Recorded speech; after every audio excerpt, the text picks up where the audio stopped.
Hello everyone. Now I'm here with my next video of input statement. Now I'm going to tell you how we are going to accept a data from keyboard.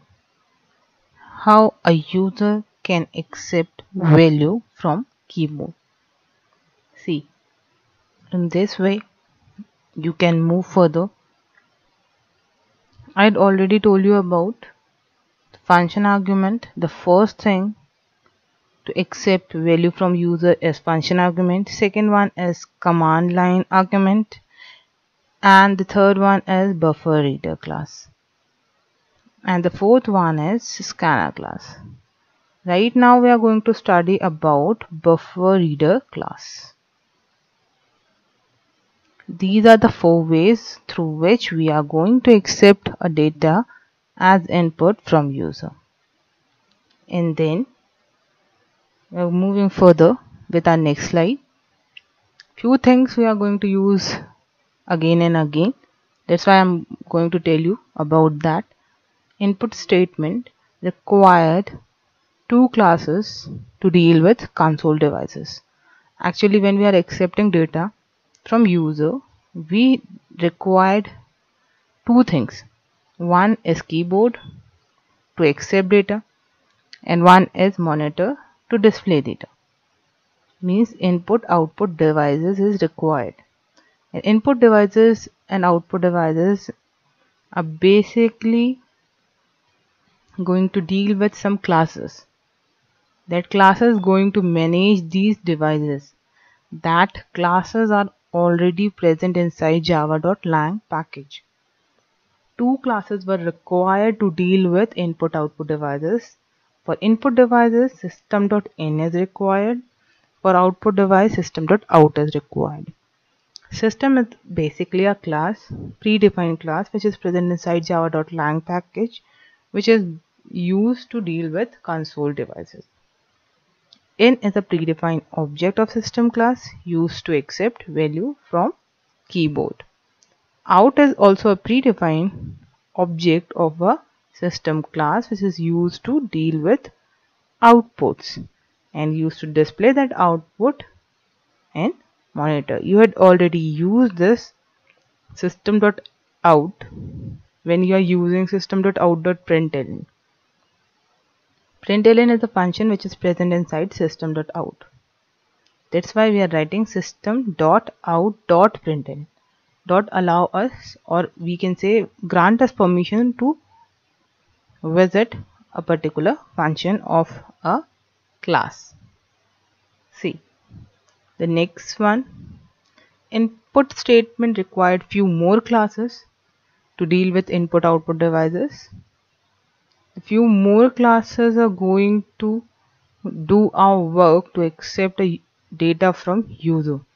How we are going to accept that data from user? I'm going to tell you right now.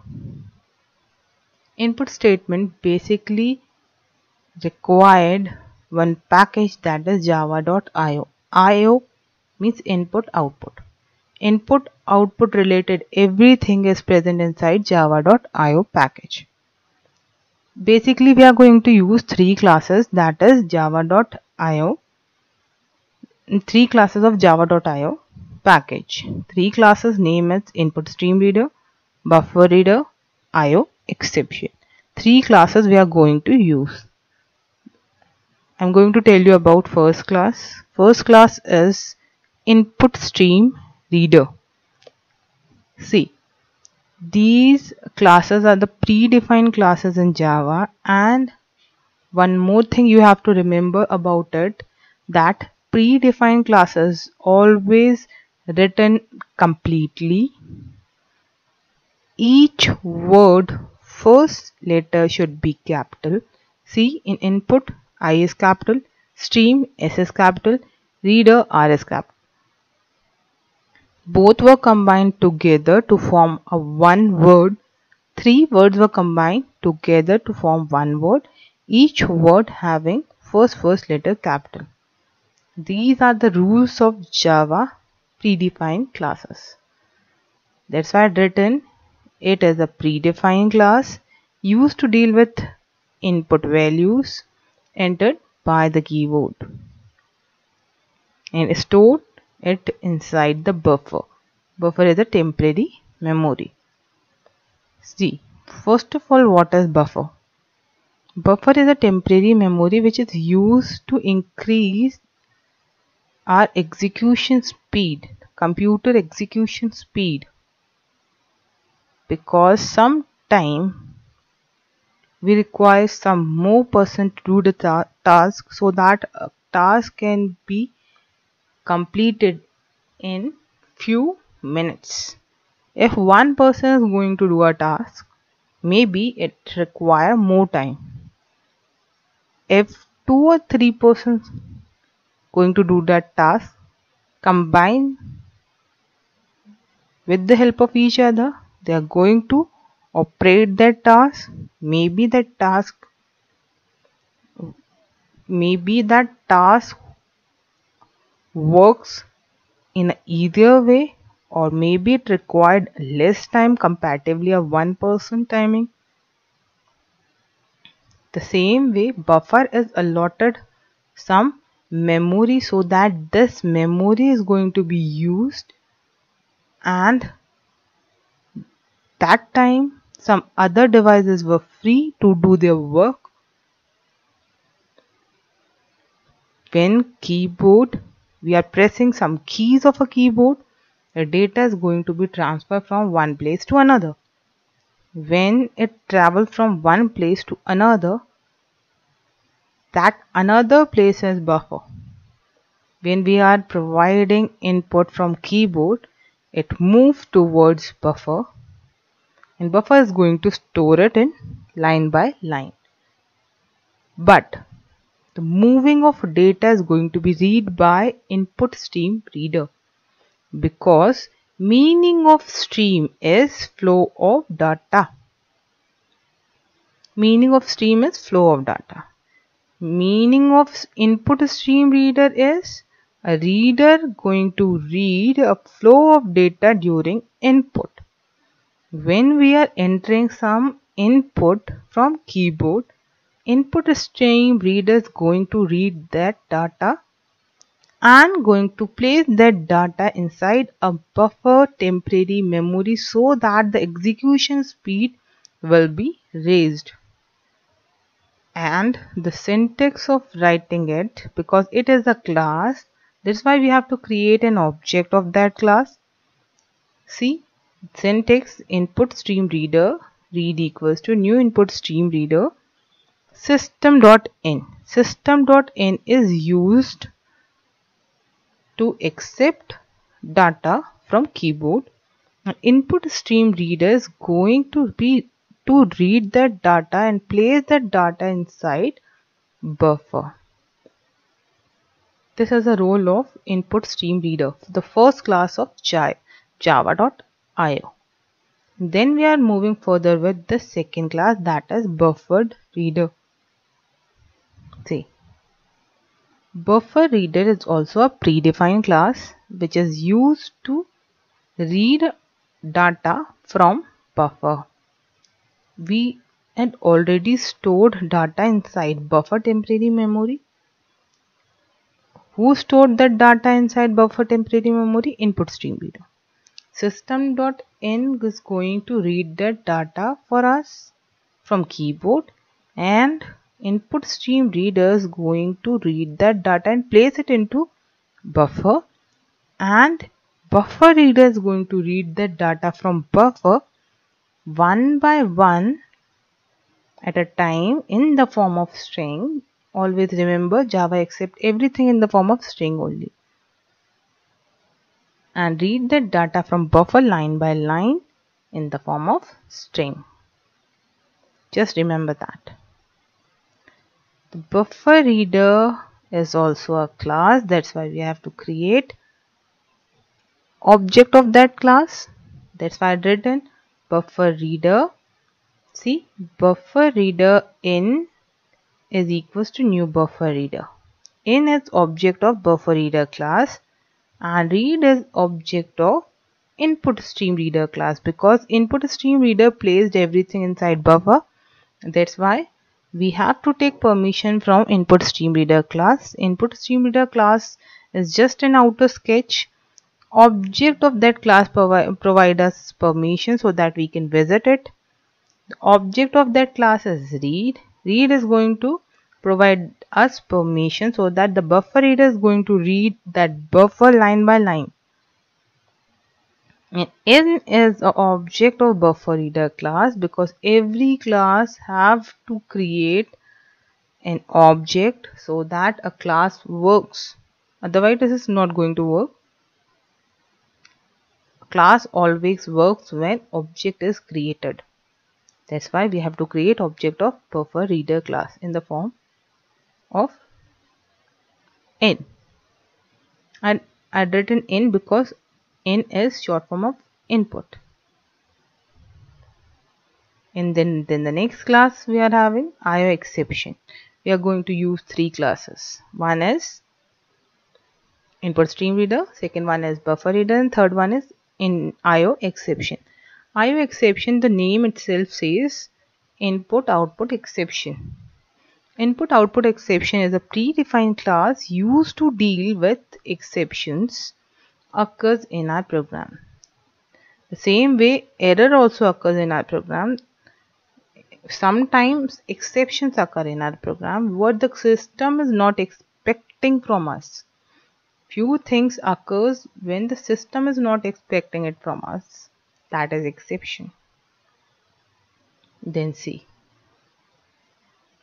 I'm trying to explain you with the diagram. Whether it is helpful or not, I don't know, but still I'm trying. See the first thing. We are accepting input from keyboard. Number one.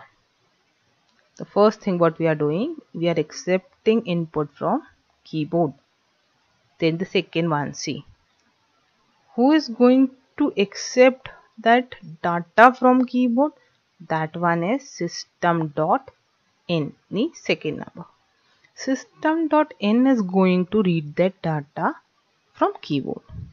And then from system.in, input stream reader is going to read that input and place each and everything inside buffer line by line. First line, then second, then third, fourth, fifth, and so on. In this way, it is going to place each and every data in different line. Each and every data is in the form of string only. Just remember that. The fourth one is we are storing input in buffer line by line, and each and every line we are storing strings. Just remember. Then this memory is buffer. The fifth one I written buffer. Buffer is a temporary memory which help us to raise our execution speed. Computer execution speed buffer is going to raise. And then from that buffer reader is going to read that data and going to place that data in ROM memory. See, a ROM is split into parts. One bit. One boxes means one bit for memory. See, the buffer reader reads data from buffer and going to store that data inside ROM after conversion. Just remember, after conversion we are going to store that data. If we want to accept integer, then integer is going to be entered in the form of string only, because previously I told you Java accept everything in the form of string only. We are placing that integer in buffer and then see, we are placing it inside buffer and one line at a time we are placing, and then we have to convert it into integer and then we have to place it into ROM memory. And after processing of data, we are going to display our information in our monitor screen as output. This is this life cycle of input, processing and output. See, the next thing what you have to remember, you have to few points you have to remember. First thing, Java always accepts data in the form of string only. I told you earlier, and string never have any restrictions. String never have any restrictions. That is, no memory limitations we are having.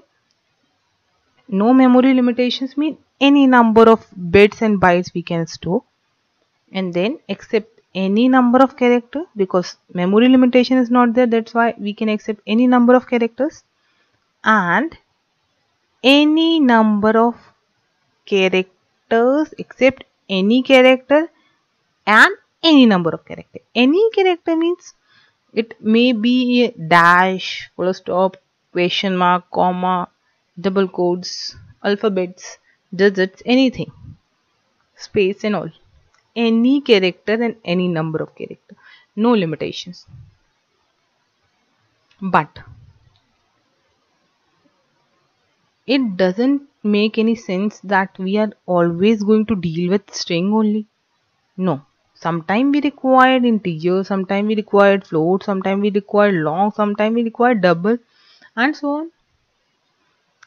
It means if Java accepts everything in the form of string, but sometimes we require integer, float, long, double, and so on, then we have to convert it. Conversion is going on day one by one. We have to convert string into integer, we have to convert string into float, we have to convert string into long, and we have to convert string into double. In this way, we have to convert string into another primitive data type. And see the third point. For conversion, we require wrapper class, because right now we required conversions also. The conversion we required wrapper class. Java is having some wrapper classes so that the data type conversion should be possible. Means some classes Java is having, for example, integer, float, double, long, some wrapper classes we are having present inside java.lang package is used to convert string to primitive data type and primitive data type to string, means vice versa. We can convert string to primitive and primitive to string anywhere. But right now what we required is string to primitive. That's why how we are going to convert it? We are moving further. See, in this way we have to convert string to primitive. If we want to convert string to integer, then we have to write integer dot parse int. What you want to convert is that portion you have to write here. String. What you want to convert? You want to convert that string into integer, then you have to write integer wrapper class dot parse int function. Parse int is a function which is placed inside integer wrapper class. Parse is a function which is placed inside integer wrapper class, and the role of parse int is to convert a string to integer. Parse int is a function which is placed inside integer wrapper class. The role of parse int is to convert string to integer.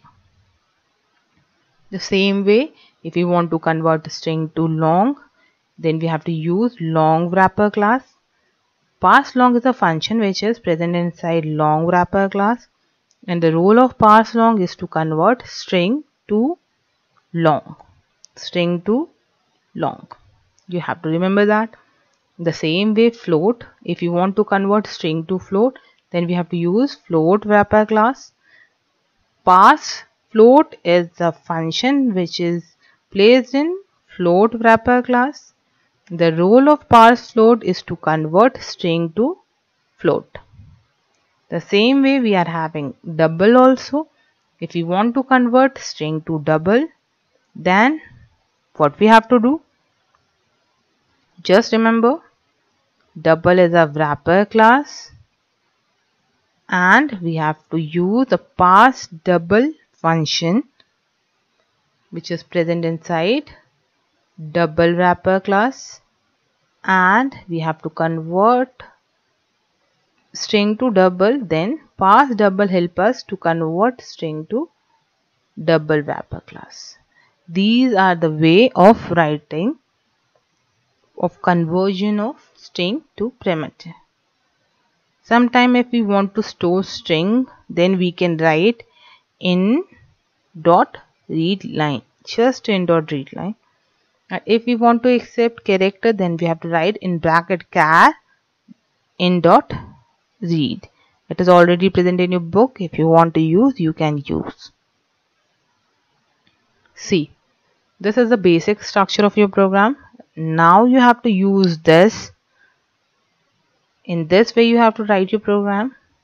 The common line I had written for you all. In every program of input statement, you have to use these lines.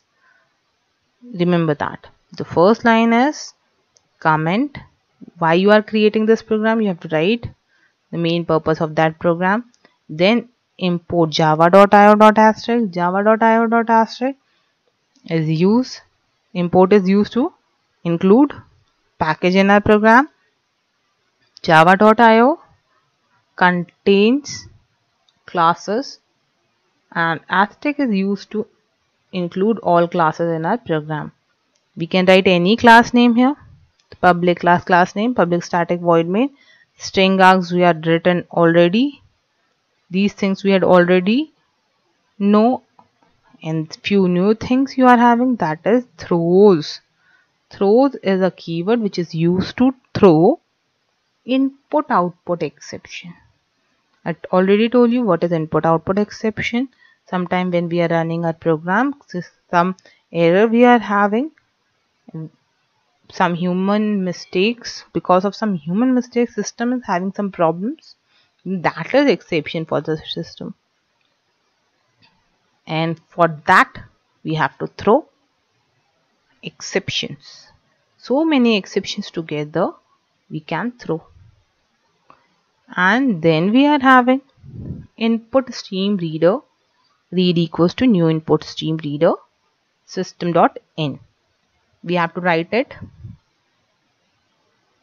System.in help us to accept input from keyboard. Input stream reader going to read that data and going to place that data inside buffer. Then the buffer reader is going to take permission from input stream reader, and then buffer reader is going to read that data from buffer line by line and going to place that data wherever we want to place.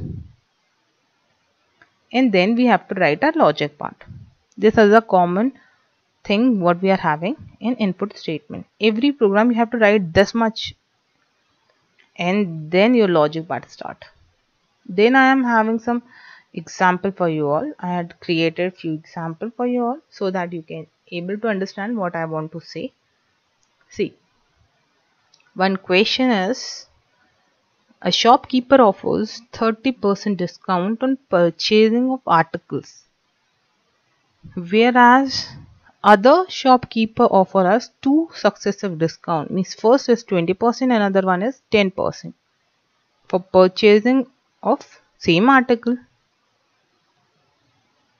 Means one offer us directly 30%, another one offer us first 20%, and after reducing 20% again that shopkeeper offer us, okay, take 10 more. And now we want to judge how much discount both shopkeeper provide us and which one provides more discount. We have to judge this. See, one program I am having. See, the common lines import. First one is comment, then second one is import, then third one is public class, then public static void main. The common lines, input stream reader and buffer reader. These are the common lines, and then after that a logic part starts. See, first of all, if we want to find discount, then we want to accept the price of article. Firstly, what we have to see, the demand on which we have to act. Demand is firstly what we need, article price. That's why I've written enter price of article. Then that article may contain a decimal number. That's why I've written float in price.